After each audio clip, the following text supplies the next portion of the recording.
À Monaco, les jeunes sportifs ont souvent la chance d'être encadrés par de grands champions. C'est le cas des gymnastes de Femina Sport qui sont depuis peu accompagnés par une Olympienne qui a inscrit son nom dans l'histoire de la gymnastique en devenant la première française à participer à 3 Jeux Olympiques. Peut-être à nouveau une médaille ici à Paris. Super mouvement de Marine, superbe devant son public. L'ancienne capitaine de l'équipe de France, médaillée mondiale, a entamé une reconversion dans le coaching et finalise son diplôme d'État. La spécialiste de la poutre partage donc désormais sur le praticable son expérience du plus haut niveau avec les jeunes pousses de la principauté. Nous avons voulu partir à la rencontre de Marine Boyer.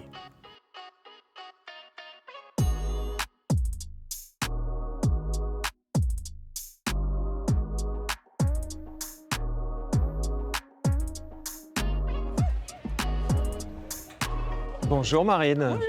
C'est un plaisir de venir à votre rencontre. Plaisir partagé. Donc une triple olympienne qui se retrouve ici à Femina Sport. Ouais. Qu'est-ce qui vous a amené ici? Déjà, je voulais me former, je voulais déménager, me délocaliser et j'ai vu qu'ils cherchaient un entraîneur ici. Puis j'ai envoyé un message, j'ai osé envoyer un message. Vous, à l'origine, vous êtes de Meaux, hein, c'est ça? Oui, c'est ça, région Ok. parisienne. Ouais.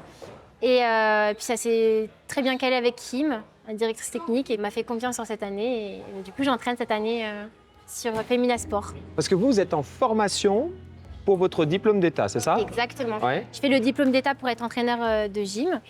Et en même temps, j'entraîne. Donc, je prends de l'expérience aussi en tant qu'entraîneur, parce que c'est la D'accord. première année. Et je partage aussi mon expérience auprès des jeunes. Ok. Parce que vous étiez quand même capitaine de l'équipe de France. Ouais, j'étais capitaine de l'équipe de France beaucoup d'années d'ailleurs. J'ai toujours aimé transmettre, partager et apprendre aussi. C'est comme ça aussi qu'est venue l'envie de pouvoir me former en tant qu'entraîneur et donner un peu plus dans la salle. Alors qu'est-ce qui se passe ici dans cette salle? Là, je vois des gymnastes un peu partout. On est en pleine qualification et préparation pour les championnats de France, donc voilà, ça bouge beaucoup. Et les filles, bah, voilà, on voit qu'elles ont toujours envie et c'est génial. Et vous faites du coaching, de la formation dans tous les agrès ou juste en poutre? Non, je touche un peu de tout. D'accord. Là, on est sur les 2 agrès différents parce qu'on a plusieurs groupes en D'accord. même temps. Mais non, je touche à tout et surtout, pour me former, j'ai besoin d'entraîner un peu sur tous les agrès. Allez, Emma.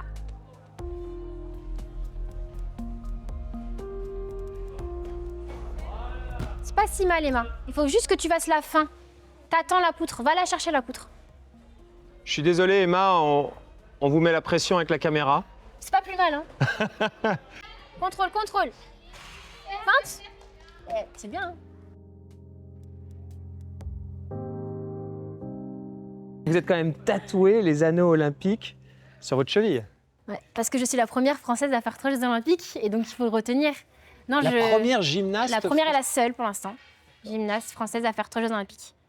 Parce que c'est aussi difficile d'aller jusqu'à là. En fait, avoir cette balance entre la performance et le bien-être et pouvoir être apte à pouvoir physiquement et mentalement donner autant dans la compétition et être performante parce qu'il faut l'être performante.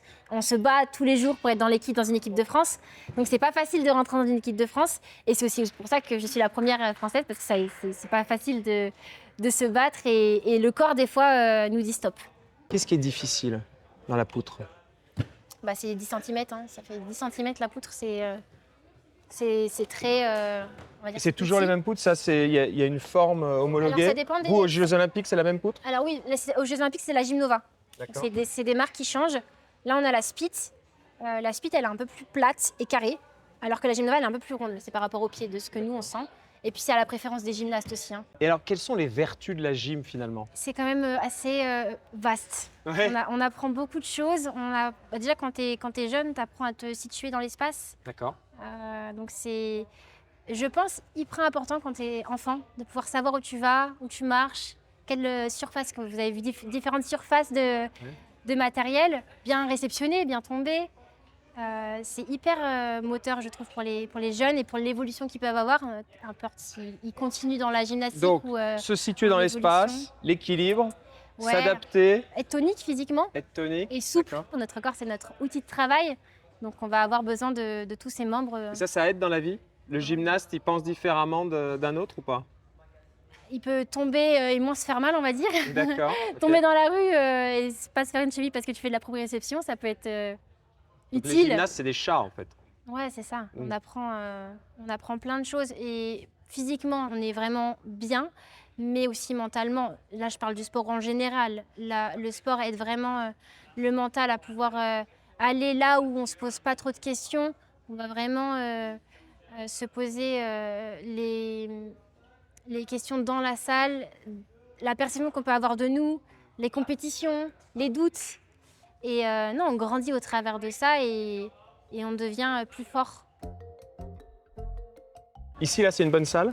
Ah oui, c'est une magnifique salle. Hein. Ouais. Ah oui, elle a vraiment été optimisée pour le haut niveau. On a du nouveau matériel, on a une nouvelle barre asymétrique. Les poutres, elles ont été changées aussi. Donc du coup, les conditions sont parfaites pour les filles parce que c'est du nouveau matos, quoi. Elles ont un bon cadre. En tout Et cas, donc là, cette jeune fille? alors du coup, là, c'est Romy. Elle se prépare pour les championnats de France par équipe. Elles ont une petite team, là. Et elles ont les complets. Donc les complets, c'est des réalisations qu'elles font en compétition. Et là, on travaille sur la quantité et la qualité. Elles n'ont pas beaucoup de quantité. Par contre, ça doit être un travail qui est réussi et propre. Voilà. Vu qu'elles sont en fin de préparation, on va pas faire beaucoup parce qu'il faut qu'elles restent quand même, on va dire, assez fraîches et qu'elles tiennent la semaine. Mais voilà, il faut qu'elles travaillent sur la qualité avec un minimum de quantité, on va dire. Donc ça, c'est la poutre Oui. sur laquelle tu vas t'exercer. Oui, Et là, tu vas essayer de faire quoi? mes entrées, Des entrées. C'est quoi une entrée? c'est quand tu montes sur la poutre avant de commencer ton complet. Ouais. On peut te regarder, ça te met pas trop Oui. la pression d'avoir les caméras? Ça va. Ok. Ça doit lui mettre de la pression parce qu'elle fait les France. Donc elle gère son stress. Donc ça va lui faire du bien. Qu'elle le réussisse.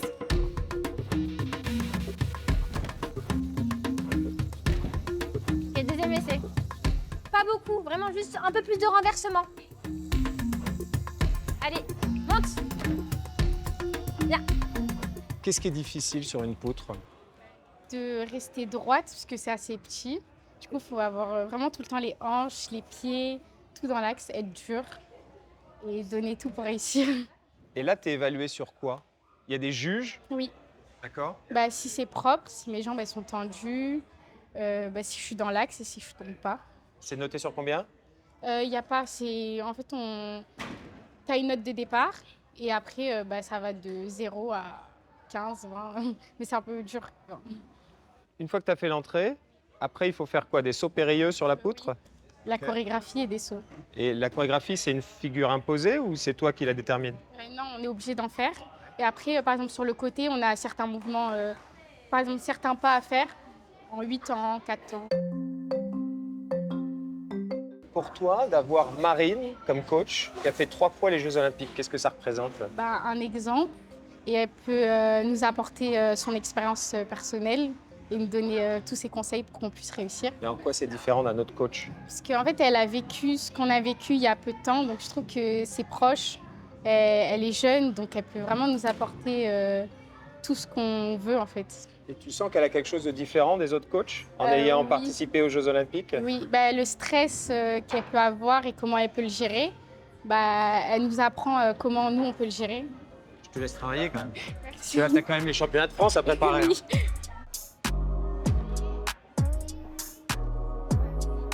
Allez, bras.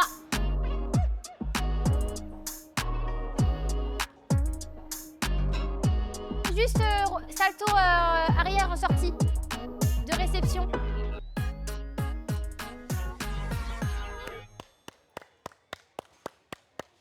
Je suis pas spécialiste, mais quand vous applaudissez, c'est que c'est bien. Non, c'était bien. Elle a fait une belle entrée. Il y a une belle chorégraphie. Parce que aussi la poutre, il n'y a pas que l'accro, il y a aussi l'artistique. Ouais. Et donc il faut avoir des temps avec des ondulations, des levées de menton. D'accord. Là, c'était bien. C'est une bonne important le préparation. lever de menton. Hein. Votre approche à vous, quand vous dites c'est bien qu'il y ait une caméra, ça lui met la pression, il faut qu'elle s'habitue. Vous aimez bien la pression? Vous J'ai considérez que appris c'est à la important? J'ai appris à la gérer, mais on a toujours de la pression en gym. Les compétitions, en soi, quand tu fais du sport, tu es toujours souvent stressé et tu apprends aussi, avec l'âge, à le gérer. Mais quand tu es petite comme ça, il n'y a pas beaucoup d'occasions. Les compétitions, elles n'en font pas tant que ça. Donc quand il y a des choses des modulations par-ci par-là, ça peut leur faire du bien, comme être un peu dur pour elle, mais c'est toujours une adaptation à avoir. Parce qu'il faut qu'elle reste vigilante, où elle mette le pied. S'il y a quelqu'un qui est là, elle ne va pas pouvoir se lancer. pouvoir toujours se sentir en sécurité aussi et avec du bon matos aussi autour. Et donc, c'est aussi important pour elle, je pense, d'avoir des autres repères. Parce qu'il y a d'autres repères. S'il y a des gens qu'elle ne connaissent pas, ce n'est pas les mêmes repères. Des Mais fois, on vous, change en de tant poutre que aussi. coach, Ouais. vous mettez la pression? Oui, des fois, je mets la pression, mais une pression différente. Par exemple, je vais mettre... parce que des fois, elles ont des poutres préférées. Ce que je leur demande, c'est de changer de poutre à chaque complet. Ça, elles vont pas Ils ont beaucoup des aimer. poutres préférées? Ouais. Pourquoi? Parce que là, entre niveau des les repères 5 poutres... Ouais, il y a des poutres qui sont pas moins bien que d'autres, pour elles. D'accord, Voilà. d'accord. Donc, c'est toujours aussi jouer sur ça et jouer sur la prise de repères différente. Donc là, si on regarde Emma, Ouais. qu'est-ce qu'on doit... On doit faire attention à quoi? Là, c'est l'axe. Pour le béotien comme moi qui n'y connaît rien. Oh, super, Emma. Là, c'est au niveau de l'axe. Là, elle fait un salto, donc une roue sans les mains. D'accord. Il faut vraiment qu'elle lance sa jambe dans l'axe de la verticale de la poutre. Et si elle est un peu sur le côté, bah, elle va tomber. Mais là, c'est super. Là. Et là, par exemple, le costal, ce qu'elle vient de le faire, on l'a enlevé sur la compétition d'avant, précédente, parce qu'elle ne le gérait pas assez à l'entraînement. Et donc, on a toujours des tests à la fin de la semaine avec des quantités de réussite pour les mettre en compétition. Si elles ne le font pas, par exemple, 5 fois sur 10, ça c'est le minimum réussite, on les enlève sur la compétition. Parce qu'avec l'adrénaline et le stress, faut gérer ça en plus, c'est un peu dur. Allez, Emma. Allez, contrôle, contrôle. Bien. Hi. Voilà. Refais le flip, Emma, ça va? Ok, refais le flip. Après la gym, on apprend aussi à tomber, hein, pour pas se faire mal. Allez, hanche. Fente, fente, fente. Bien, Emma, super. Quand on voit sa chute, là, c'est dangereux, c'est acrobatique. Après, la gym, c'est un sport qui est dangereux. Là, elle a appris à tomber, par exemple, c'est protéger les mains. Elle va avoir les bras un peu pliés pour amortir un peu la chute. Mais oui, la gym... Parce que vous, au JO de Paris... Oui, si on peut en parler, ouais. Ouais. On peut en parler? Oui, bien sûr. Ça va, c'est quand même quelque chose qui est bien digéré, donc ça va. Lors des JO de Paris 2024, Marine a violemment chuté sur le dos à l'échauffement des barres asymétriques quelques minutes à peine avant l'entrée en compétition. C'est pas une chute très spectaculaire, mais avec des tapis, en fait, en compétition, c'est des nouveaux tapis, surtout à la compétition internationale. Donc c'est très dur, les tapis sont vraiment très, très durs, donc il faut être solide. Elle a pu prendre part à l'épreuve, mais le reste de l'équipe a, semble-t-il, été perturbé par cette chute de leur capitaine emblématique. Et les Bleus ont sous-performé.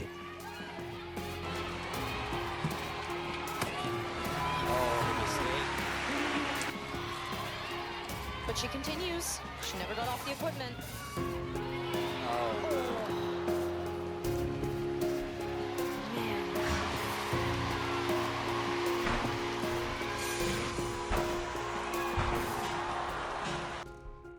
C'était lié à la pression parce que vous étiez un peu attendu? Non, Ou c'est le bah pur après, accident il y a toujours bête, Quand tu glisses, c'est pas de pression, hein. C'est juste là, au mauvais moment, la manique un peu trop sur le côté, je sais même pas comment l'expliquer.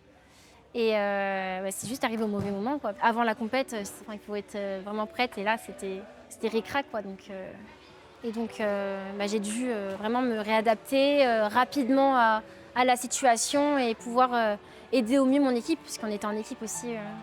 Ça, c'est quand même une sacrée expérience de vie qui fait de vous un coach encore plus riche. Oui, expérimenté, on va dire.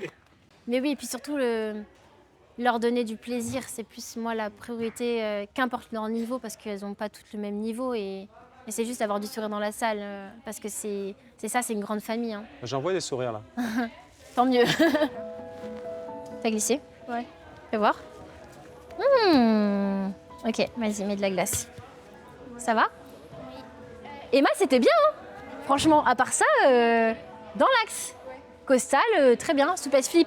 Bon, t'as glissé, mais franchement, je trouve mieux. La gymnastique est une discipline intense, explosive. Les articulations sont très exposées, les chutes sont possibles. C'est pour cela qu'il faut un encadrement professionnel et expérimenté. Il y a combien de jeunes athlètes à Femina Sport? Alors, on est à 502. C'est essentiellement des filles. Ouais. Les garçons, c'est l'Étoile de Monaco en général. On fait partie de la même salle. On est un peu comme des frères jumeaux, nous côté féminin et eux côté masculin. Mais on a aussi quelques garçons, surtout chez les baby gym. La philosophie, on respecte l'ordonnance souveraine qui est de proposer du sport à tout le monde, à tous les niveaux, du plus jeune au plus âgé. On commence à 2 ans et demi par enfant. Et les enfants viennent le samedi matin avec leur un parent et ils font des rotations sur des petits exercices de gym, des ateliers de gym. D'accord. Et la personne la plus âgée? La plus âgée, elle doit faire du fitness, ça doit être dans les 70 ans, mais c'est un secteur qu'on pourrait fortement développer. L'équipement est assez impressionnant, hein? Ah, là, l'équipement, elle est splendide. Ouais. On a une des plus belles salles du sud de la France. D'accord. Elle est aux normes olympiques, puisqu'on a reçu les japonaises en 2024. Donc, il y a eu un peu de remise aux normes. L'équipe japonaise, Féminine de gymnastique qui préparait Paris, les Jeux Olympiques, d'accord. qui a fait 5e d'ailleurs. Vous avez totalement rééquipé la salle pour pouvoir accueillir cette sélection. Il y avait un peu de matériel à renouveler. On a profité de cette occasion-là. C'est un bel héritage. En tant que directrice de Femina Sport, vos préoccupations, c'est dangereux, c'est acrobatique, quels sont les enjeux pour vous? Alors justement, comme on a une salle spécialisée aux normes olympiques, la sécurité, elle est super. Mais il faut savoir s'en servir. Il faut être formé à ça. On ne peut pas travailler dans une salle comme ça sans formation. Donc si on l'utilise correctement, c'est très sécuritaire. On a un taux d'accident qui est très très bas, hein. Il faut faire attention aux usures parce que c'est des enfants en croissance. Mais dans tous les sports artistiques, que ce soit la danse, que ce soit le plongeon, que ce soit le patinage, tous les sports artistiques qui sont précoces, on a des enfants, il faut faire attention au moment de la croissance. Et vous avez fait un super coup quand même, parce que de recruter une triple olympienne. Alors on s'était croisés déjà plusieurs fois parce qu'elle a fait des stages, c'est une gymnaste connue, on se connaissait mais voilà, on n'avait jamais parlé de la possibilité de venir à Monaco. Et puis après les Jeux Olympiques, elle a réfléchi à ce qu'elle voulait faire, donc elle a une motivation très profonde au niveau du coaching, elle a envie de transmettre son savoir et elle a su que nous on cherchait aussi une femme pour venir nous aider parce qu'on est 500 et qu'on a besoin d'être plusieurs entraîneurs professionnels à ce niveau-là. Il y a beaucoup d'hommes, c'est difficile de trouver une femme? C'est difficile de trouver des gens très compétents. Voilà. Maintenant, il y a des entraîneurs hommes et c'est très très bien. Et il y a aussi des entraîneurs femmes. Et dans un sport féminin, c'est important aujourd'hui, dans le contexte actuel, d'avoir des femmes présentes sur le terrain, mais aussi en dehors de l'entraînement, dans les hôtels, dans les déplacements, dans les stages. C'est quelque chose qui est primordial. Et vous avez une ambition sportive particulière, spécifique? On travaille avec des enfants, donc on n'a pas une obligation d'avoir des résultats. Nous, on est là pour les soutenir, pour les accompagner, mais en aucun cas, c'est nous qui les poussons à ça. C'est elles qui décident de ça et ça, c'est très important. C'est pareil pour la famille, c'est pas la famille qui doit pousser, c'est l'enfant qui doit être acteur et qui doit être conscient de son projet et avoir une très grande motivation. La motivation, elle peut venir du fait d'avoir sous les yeux un athlète qui a eu des résultats incroyables et de se rendre compte finalement que c'est peut-être possible. Et donc les jeunes qui sont ici, elles se disent, tiens, si Marine a réussi à le faire, pourquoi pas moi? Exactement. C'est hyper intéressant de travailler comme ça, mais il faut quand même une motivation intrinsèque très importante de l'athlète, de la gymnaste. Et cette motivation, elle vient aussi de l'énergie. Ça veut dire être en forme, être en bonne santé, bien dormir, bien manger, être bien soutenu. Tout ça fait que l'enfant, il a une énergie. Et effectivement, quand il voit un champion, ça le fait rêver et ça l'aide. Mais tout vient de l'énergie. En fait, c'est un triangle avec les parents, l'athlète, l'entraîneur. Il faut qu'on marche ensemble. Et il faut que ça soit équilibré. Si ça, c'est en place, on peut aller très loin. C'est une équipe. C'est ce que je vous souhaite. Allez, merci.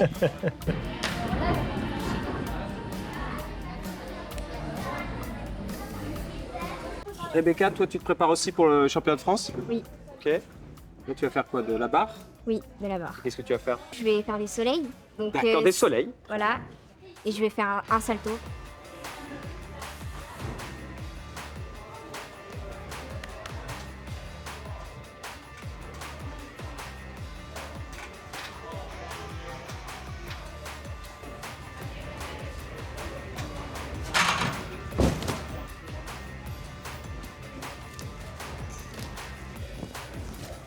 Vous avez une philosophie particulière de coaching, de formation?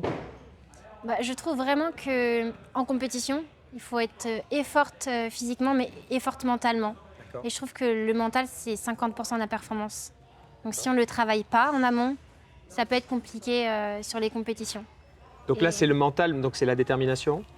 Ouais, c'est comment gérer son stress, comment avoir un bon stress. Parce que des fois, on peut avoir des stress qui tétanisent.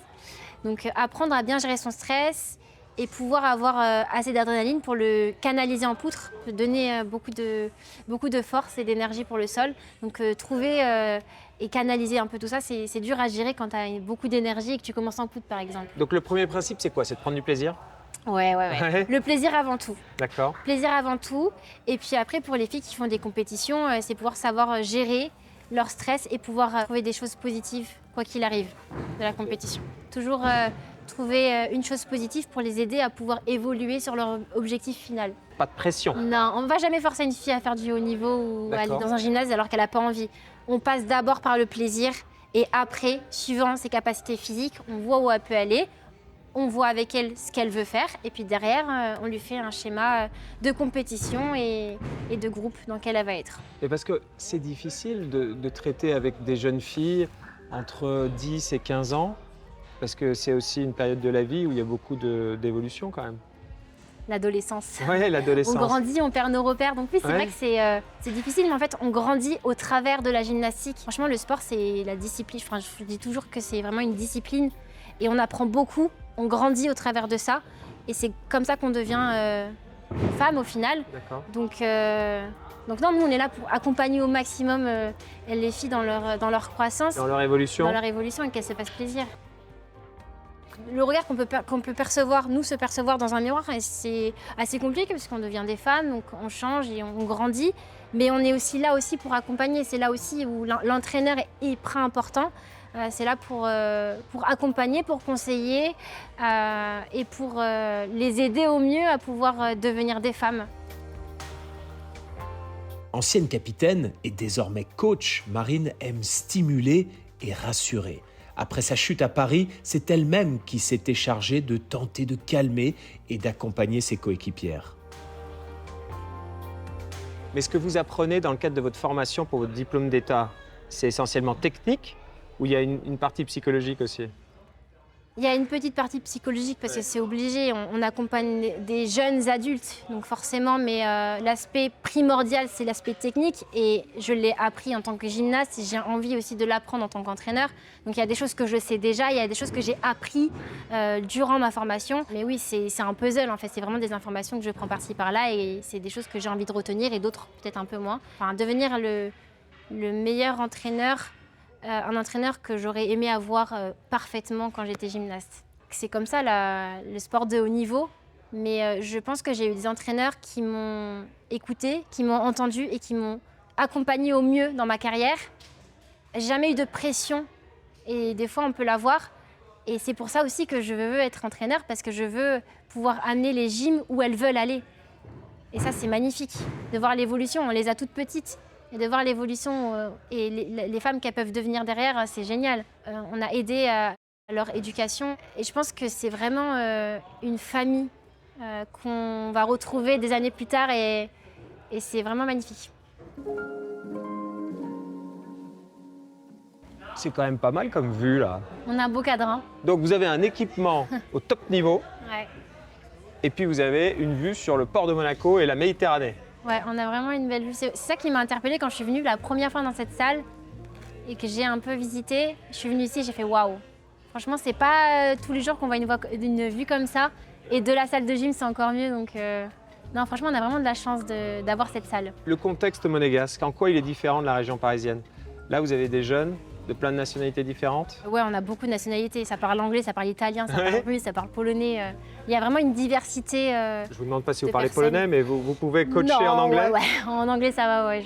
J'essaie de me débrouiller. Il y a l'entraîneur Ephrem qui est italien et qui parle anglais et qui apprend le français. Mais ouais, il y a une diversité culturelle. Et ça, vous sentez que ça apporte quelque chose ou pas? Ouais, bah bien sûr, ça apporte beaucoup de choses. Et même le langage, on parle différentes langues. Franchement, je suis tombée amoureuse de Monaco, de la salle, de l'environnement que c'est, des gens aussi avec qui je travaille. Donc non, je suis vraiment très heureuse d'être ici. Peut-être que bientôt, il y aura un nouvel athlète olympique monégasque grâce à vous? J'espère. Franchement, j'espère. Mais non, mais je veux pas mettre la pression. Native de la région parisienne, Marine Boyer est venue ici à Monaco à la recherche de soleil, mais c'est son sourire communicatif qui rayonne ici dans cette salle de gym du Vallon Sainte-Dévote. La volonté de Femina Sport est de ne surtout pas imposer des objectifs ou une pression du résultat à ses gymnastes, mais clairement, avec une telle championne pour les inspirer et leur montrer le chemin, certaines voudront donner le meilleur d'elles-mêmes, à l'image de notre ingénieur du son qui s'est senti pousser des ailes. Ah, c'est pas mal, c'est pas mal. Franchement. Eh ouais. La grâce incarnée. Ouais. Merci Marine. Avec plaisir.